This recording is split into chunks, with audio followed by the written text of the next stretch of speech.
Students, अब हम बात इसमें ये करना चाहते हैं कि बेटा याद हो कि पोटेंशियल एनर्जी और कंजर्वेटिव फोर्स का जो रिलेशन था उसे हम वेक्टर फॉर्म में या 3D में लिखना चाहते हैं। तो अगला हमारा यही है क्या,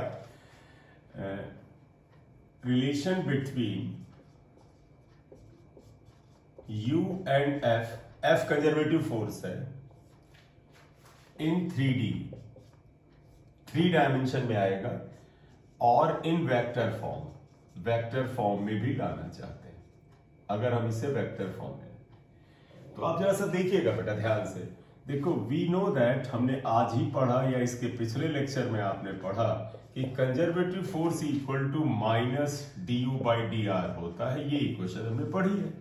अब हम आपसे ये कहते हैं कि बेटा इसको वेक्टर फॉर्म में डिनोट कर दो। अब आप कहोगे कि सर फोर्स तो वेक्टर है, अच्छी बात है, ये तो स्केलर है, तो कैसे डिनोट करें? तो आप एक चीज देखिएगा, इसको आप ऐसे करो, अगर आप इसे वेक्टर फॉर्म में लिखें तो इसे हम ऐसे लिख सकते हैं, एक नया टर्म आएगा इन वेक्टर फॉर्म। अगर ले जाए एफ को, अगर आप वेक्टर में डिनोट करेंगे, एफ पे अगर आपने वेक्टर किया माइनस, देखो बेटा जो d/dr है इसको एक नए टर्म से हम रिप्लेस करेंगे, दैट इज कॉल्ड डेल। इसे देखो डेल्टा ये होता है, इसका उल्टा है तो डेल कहते हैं। ये एक वेक्टर क्वांटिटी है, तो आप d/dr को डेल लिख देंगे, यहाँ u लिख देंगे, ये वेक्टर फॉर्म में आएगा। आप चिंता न करिएगा, अब इसकी डिटेलिंग में आपको समझ में आता है। जहां पर आप ध्यान रखिएगा, वेयर डेल जो है ये इक्वल टू होता है i cap d/dx plus j cap d/dy plus k cap d/dz, ये होता है। आपके मन में आएगा कि सर आप डिफरेंशिएट कर रहे हो, यहां पर डिफरेंशिएशन देखो d ऐसे लिखते हो, यहां d को थोड़ा सा कर्ली बना रहे हैं, देखो कर्ली बना रहे हैं। जब d को ऐसे कर्ली बनाया जाए d/dy d/dx, तो इसे पार्शियल डिफरेंशिएशन कहते हैं। पार्शियल डिफरेंशिएशन का मतलब ये होता है कि जब x के रेस्पेक्ट में डिफरेंशिएट करोगे तो अगर u में y और z आए तो उसे कांस्टेंट मानोगे। आप फिर से सुनिएगा, जब लगाएंगे तो आप बेहतर समझेंगे। वो क्या है कि अगर x के रेस्पेक्ट में डिफरेंशिएट करें तो ये दोनों कांस्टेंट लिए जाएंगे, जब इसके रेस्पेक्ट में डिफरेंशिएट करें तो ये दोनों कांस्टेंट की तरह लेंगे। कांस्टेंट जैसे नंबर होता है कांस्टेंट, एनी कांस्टेंट का डिफरेंशिएशन ले तो 0 होता है, उसी तरह से लिया जाएगा। और जब z के रेस्पेक्ट में डिफरेंशिएट करें तो ये दोनों कांस्टेंट लिए जाएंगे। तो पार्शियल नाम से ही क्लियर, पार्शियल डिफरेंशिएशन यानी x y z तीनों मौजूद हैं, ऑल्दो दे आर वेरिएबल, लेकिन जब x के रेस्पेक्ट में डिफरेंशिएट करें तो इनको कांस्टेंट की तरह डील करो, इसके रेस्पेक्ट में करें तो इनको कांस्टेंट मानो, इसके रेस्पेक्ट में करें तो इनको कांस्टेंट मानो। इतना समझो, जब अप्लाई करेंगे तो आपका कॉन्फिडेंस आ जाएगा। अगर डेल की वैल्यू ये है तो इसको आप यहां रखिए, तो देखिएगा f वेक्टर फॉर्म में अब ऐसे आ जाएगा, minus this will be replace by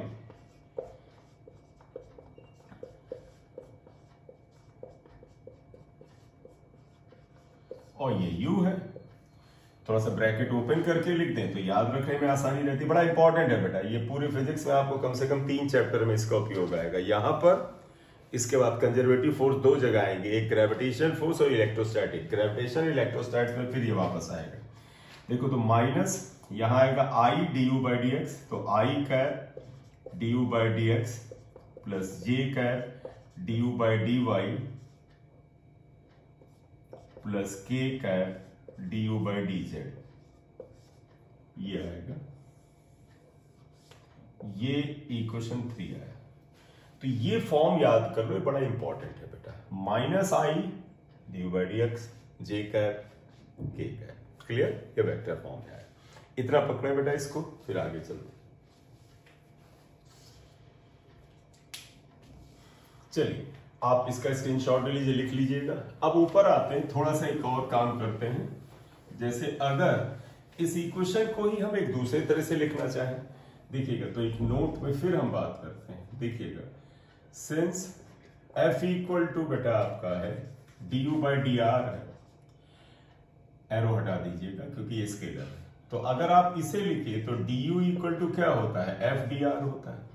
देखो बेटा फोर्स और डिस्प्लेसमेंट वेक्टर है और इन दोनों का प्रोडक्ट स्केलर है, तो इसको वेक्टर फॉर्म में इस इक्वेशन को अगर हम x1 लिख लें तो इन वेक्टर फॉर्म अगर हम इसको लिखना चाहें तो ये ऐसे आएगा। जरा देखिएगा, ये 3D में नहीं होगा। देखो du is a scalar quantity and that is the dot product of these two quantities. आप f/dr लिख दीजिए, इसका भी इस्तेमाल रहेगा हमारे पास। If theta is angle between f and d r, then naturally आपको पता है डॉट प्रोडक्ट में क्या होता है, cos theta, d you equal to क्या हो जाएगा, f D R cos theta हो जाएगा। ये इक्वेशन x3 आ गया। इंटीग्रेट करके आगे भी बढ़ा सकते हैं depending nature of question. Integral D you equal to integral F D R cos theta, इसको ऐसे भी ले जा सकते। अगर लिमिट्स दी जाए तो इसमें लिमिट डाल लीजिए आप, वो भी हो सकता है आपका, दैट इज ऑल्सो पॉसिबल। अगर लिमिट नहीं है तो इंटीग्रल डी यू क्या होता है, यू होता है integral F D R cos theta. ये आ गया इक्वेशन x5 आ गई, x4 था। क्लियर? तो इस तरह से आप इसमें पोटेंशियल एनर्जी और कंजर्वेटिव फोर्स में रिलेशन बना सकते हैं। क्लियर? इतना आइए फिर इसमें थोड़ा सा और बात करते हैं। Note it. अब एक्चुअली हम बात करना चाहते हैं equilibrium, what is the condition of equilibrium and types of equilibrium. Pause ले लीजिए 5 सेकेंड। चलिएगा अब हम बात करते हैं, यहां पर देखिएगा इक्विलिब्रियम। इक्विलिब्रियम की अगर हम बात करें तो क्या आएगा, सबसे पहले आपको सभी को पता है बेटा इक्विलिब्रियम, अगर ट्रांसलेशनल इक्विलिब्रियम हो तो नेट फोर्स 0 होता है, और अगर रोटेशनल इक्विलिब्रियम है तो नेट टॉर्क 0 होता है। तो तुम्हें पता है फॉर ट्रांसलेशनल इक्विलिब्रियम, ये हम पहले भी कहीं ना कहीं बात आई है, translational equilibrium F net equal to 0, F net 0 होले, दैट इज इन जनरल अगर हम बात करें तो एफ इक्वल टू 0 होना चाहिए। तो अगर इक्विलिब्रियम की कंडीशन हम कंजर्वेटिव फोर्स के कंडीशन में लगाएं, ध्यान रखिएगा थोड़ा लिमिट हो रहे हैं, हम कंजर्वेटिव फोर्सेस को लेके चलेंगे। तो अगर एफ 0 हो यानी कि किसी जगह पर बॉडी पे लगने वाले सारे कंजर्वेटिव फोर्स 0 हो, तो इसका मतलब आप लिखोगे सिंस, देखो एफ 0 है, ये इक्विलिब्रियम की कंडीशन है, since F equal to minus D you by D R होता है। तो अगर एफ 0 हो इक्विलिब्रियम तो यहां पर रखिएगा क्या आ जाएगा, आप लिखोगे इसका मतलब D you by D R equal to 0, ये भी इक्विलिब्रियम आ गया। इसका मतलब D you by D R equal to 0 आया। तो जब भी आपसे बोला जाए कि इक्विलिब्रियम की क्या कंडीशन है तो आप लिखोगे एफ इक्वल टू 0, जब एफ 0 आ जाएगा तो D you by D are 0 होगा, यानी पोटेंशियल एनर्जी का फर्स्ट डेरिवेटिव जो है वो 0 आना चाहिए, तो इक्विलिब्रियम है यहाँ पर, राइट। इसका मतलब ये D you by D are 0 है, अभी इतना ही पड़ा रहने देते हैं, ठीक। तो ये इक्विलिब्रियम, तो ध्यान रखना इक्विलिब्रियम मतलब है force should be equal to 0 आना चाहिए। टाइप्स ऑफ इक्विलिब्रियम, इक्विलिब्रियम के टाइप्स की बात करें बेटा तो तुम्हें पता है 3 तरह के इक्विलिब्रियम होंगे। पहला हम पढ़ेंगे स्टेबल इक्विलिब्रियम,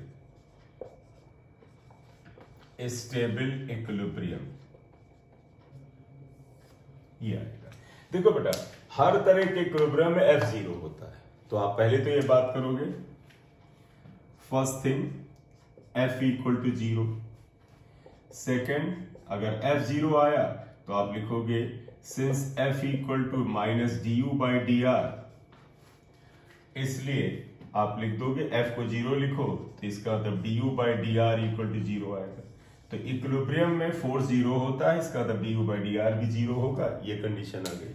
अब आपने केमिस्ट्री में पढ़ा होगा या नहीं पढ़ा तो ध्यान रखिएगा, स्टेबल इक्विलिब्रियम की एक और पहचान होती है, वो क्या, पोटेंशियल एनर्जी मिनिमम होता है। तो आप अगला अगर ले तो आप लिखोगे पोटेंशियल एनर्जी मिनिमम होता है, तो थर्ड आ जाएगा potential energy is minimum, right. तो आई एम रिपीटिंग, देखो स्टेबल इक्विलिब्रियम, हर तरह के इक्विलिब्रियम में नेट फोर्स 0 होता है, एफ अगर 0 होगा तो D you by D are 0 होगा।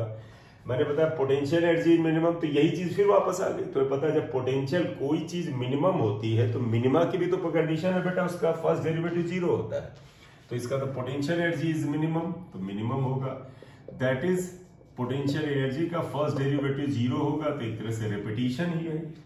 लेकिन तुम्हें एक चीज और याद होगा, मिनिमा की एक कंडीशन होती है क्या बेटा, सेकंड डेरिवेटिव जो होता है, यानी u को एक बार और डिफरेंशिएट करते हैं तो वो क्या आना चाहिए, वो पॉजिटिव होना चाहिए, राइट।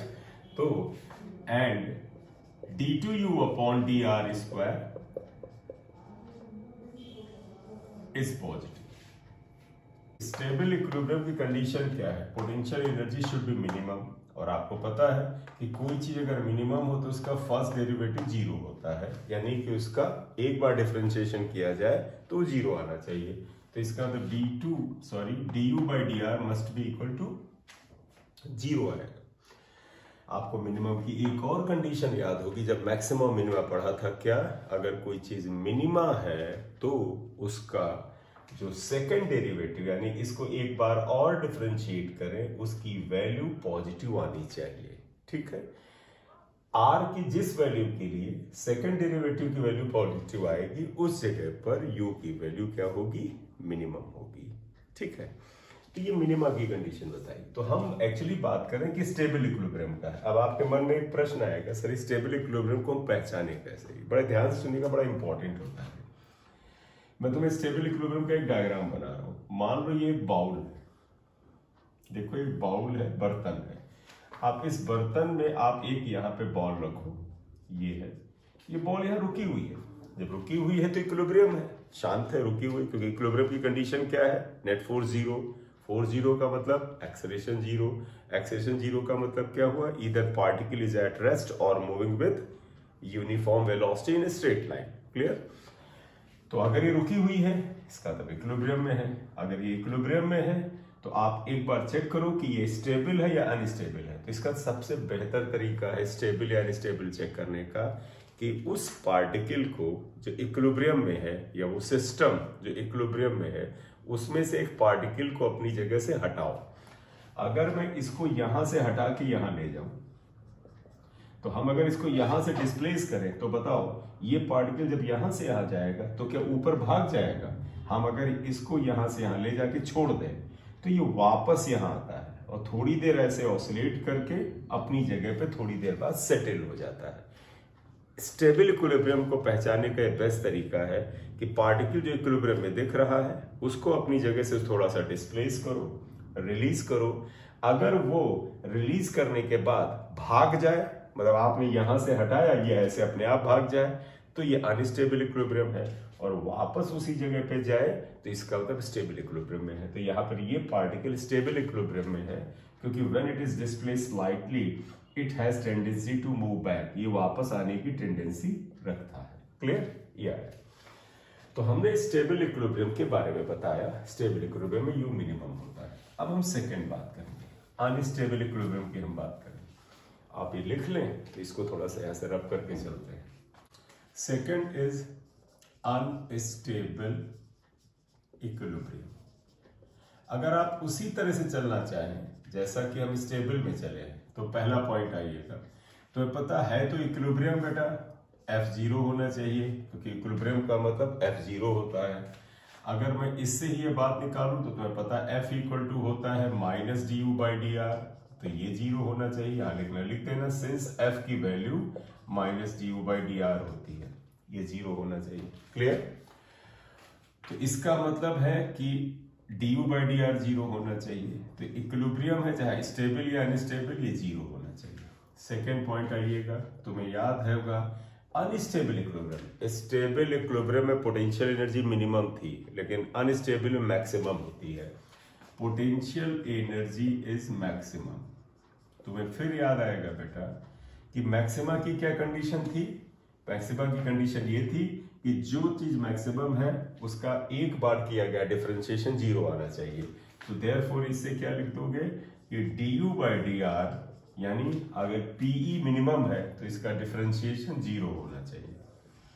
और जैसे मिनिमम को पहचानने का तरीका था कि इसका सेकेंड डेरिवेटिव पॉजिटिव था, यहां पर नेगेटिव होगा, and d2u upon dr square should be negative. वहां पॉजिटिव था, इसको नेगेटिव होना पड़ेगा। क्लियर? तो इतना ध्यान रखो। इक्विलिब्रियम है, F0 होगा।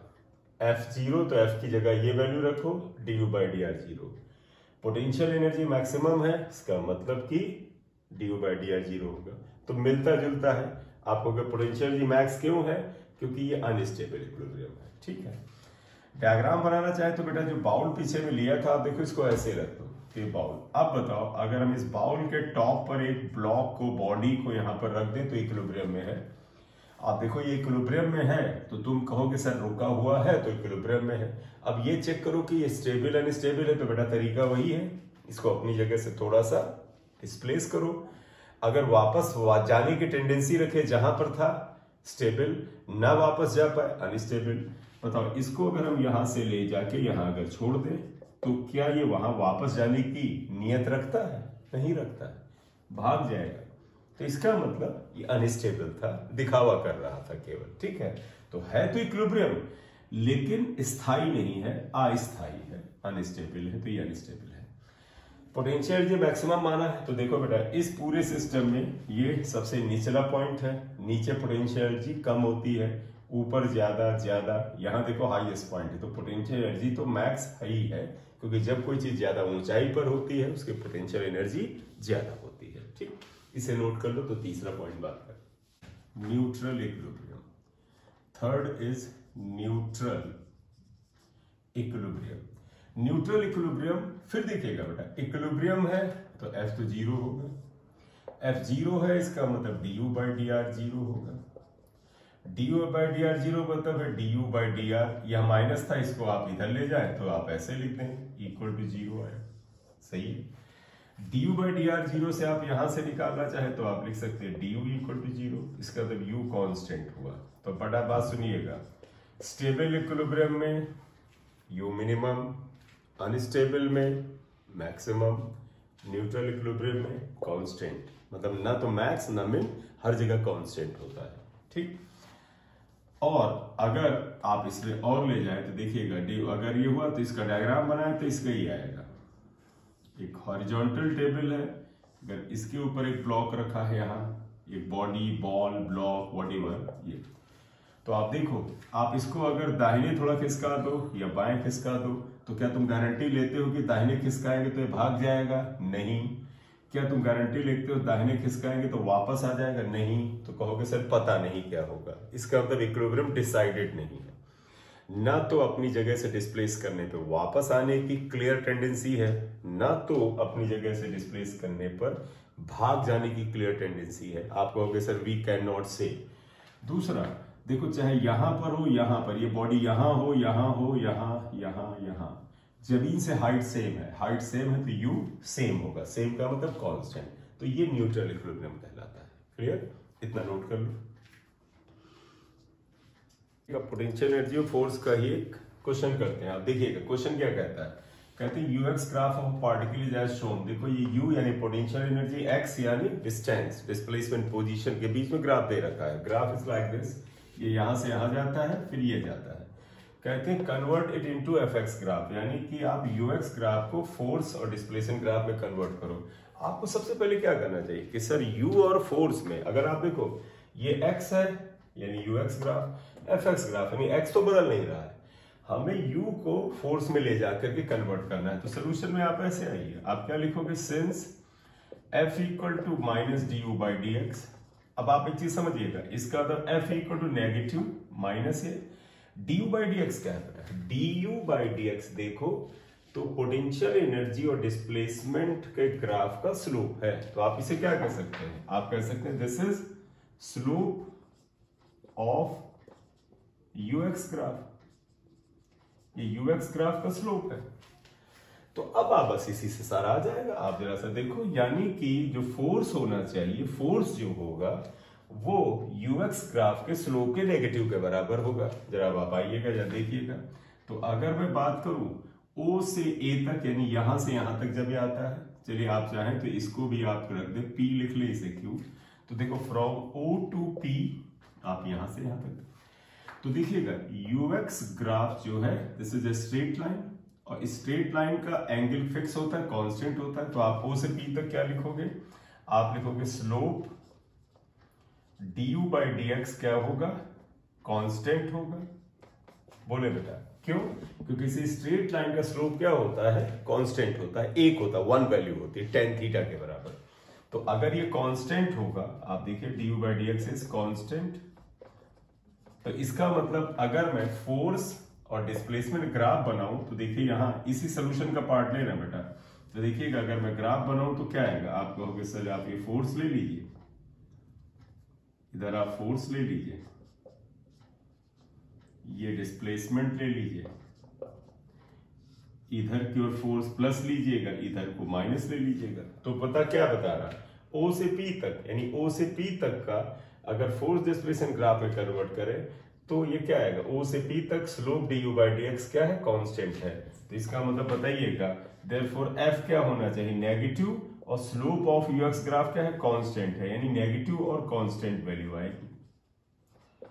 तो आप बताइएगा क्या मतलब हुआ, अगर हम ओ से पी तक के लिए फोर्स और डिस्प्लेसमेंट का ग्राफ बनाए तो that must be negative and constant. Negative का मतलब देखो बेटा ये ओरिजिन है, ऊपर प्लस होता, नीचे की ओर ये ले लिया नेगेटिव, देखो माइनस में है, और कांस्टेंट का मतलब ये आया। तो आपने कहा कि सर ओ से पी तक ग्राफ ये आया, आप पी से ए से डिनोट कर लें, और पी के करस्पॉन्डिंग यहां देखें ए से था, आप चाहे ए से डिनोट कर लें। तो इतना आप आई होप समझ गए होंगे कि यहां से यहां तक ग्राफ जो है स्ट्रेट लाइन है, स्ट्रेट लाइन का स्लोप कांस्टेंट होता है, इसका मतलब है d you by D x constant होगा, f equal to minus slope of d u x graph, जब स्लोप कांस्टेंट है तो यानी माइनस कांस्टेंट आएगा। अब सेकेंड आइएगा, अब आप देखिएगा पी से क्यू तक अगर ले लें तो ये स्ट्रेट लाइन पैरेलल टू ये एक्सिस है, इसका मतलब एंगल थीटा विद एक्सिस 0 है। तो बताइएगा स्लोप क्या आएगा, स्लोप जिसे हम D you by D X लिखते हैं is equal to tan 0 equal to 0 आया। इसका मतलब ग्राफ का जो स्लोप है वो क्या हुआ, 0 हुआ।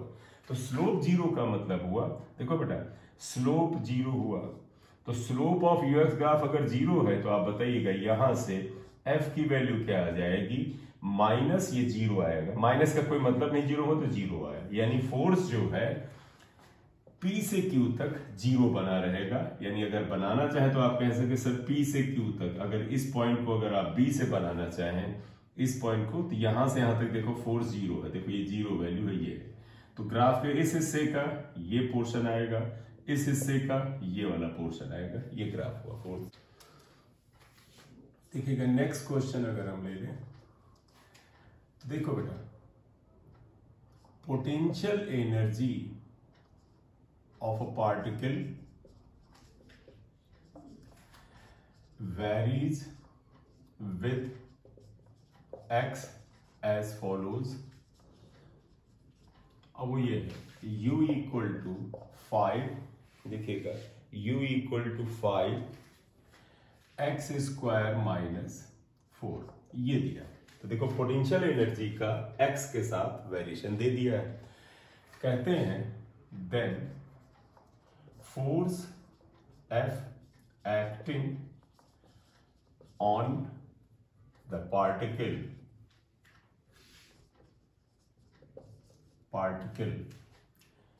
ऑप्शन देता हूं, पहला ऑन पार्टिकल इज, पहला कांस्टेंट, दूसरा प्रोपोर्शनल टू एक्स, यानी जो फोर्स है ये कांस्टेंट होगा या प्रोपोर्शनल टू एक्स होगा, third proportional to X square, और चौथा inversely proportional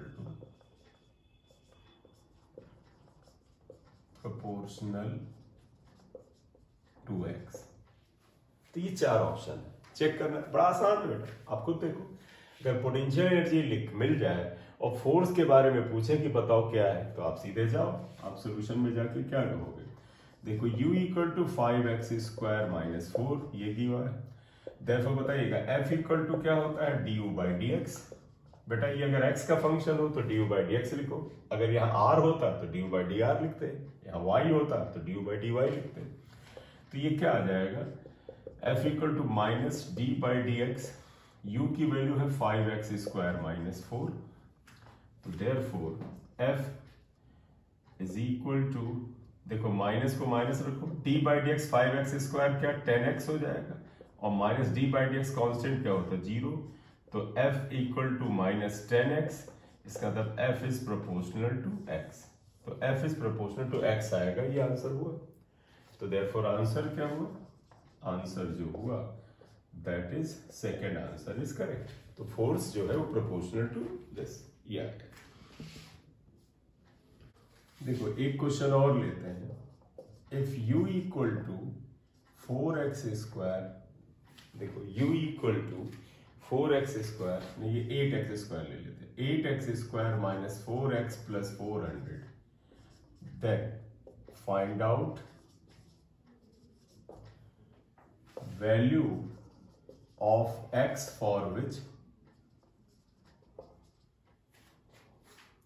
system is in stable equilibrium. Stable equilibrium, हमें बताना है कि सिस्टम स्टेबल इक्विलिब्रियम में क्या होगा। आप खुद बताइएगा, आप अच्छे से जानते हैं और बड़े बहुत ही ध्यान से आपको याद भी होगा। देखो इन्होंने क्या दिया है, इन्होंने कहा सोल्यूशन में देखिएगा u की वैल्यू दे रखा है 8x square minus 4x plus 400, this is given. कहते हैं कि find out value of x, x की वैल्यू पता करनी, x की वैल्यू पता करनी जिसके लिए सिस्टम स्टेबल इक्विलिब्रियम में है। तुम्हें याद होगा फॉर स्टेबल इक्विलिब्रियम, अगर आपको अच्छे से ध्यान हो, स्टेबल इक्विलिब्रियम के लिए क्या होता है, आपको बड़े अच्छे से ध्यान होगा कि स्टेबल इक्विलिब्रियम के लिए u मिनिमम होता है, u शुड बी मिनिमम होना चाहिए। और u की मिनिमम और मैक्सिमम दोनों की कंडीशन है क्या, इसका फर्स्ट डेरिवेटिव 0 होना चाहिए। अगर यहाँ r होता तो du बाई डी आर लिखते, तो ये आएगा। इसका मतलब ये हुआ d by D X 8x square minus 4x plus 400 equal to 0। चलिए डिफरेंशिएट करते हैं। d by D X 8x square क्या हो जाएगा 16x माइनस a क्या हो जाएगा 4, ये तो 0 हो जाएगा इक्वल टू 0। तो इसका मतलब ये हुआ 16x इक्वल टू 4, इसका मतलब x equal to 4 by 16, x equal to 1 by 4, 0.25 metre. अगर वैल्यूज SI यूनिट में दी हैं, इसका मतलब x की इस वैल्यू के लिए, इसका मतलब x की वैल्यू 0.25 मीटर पर आपको स्टेबल इक्विलिब्रियम की वैल्यू मिलेगी, स्टेबल इक्विलिब्रियम आपको मिलेगा।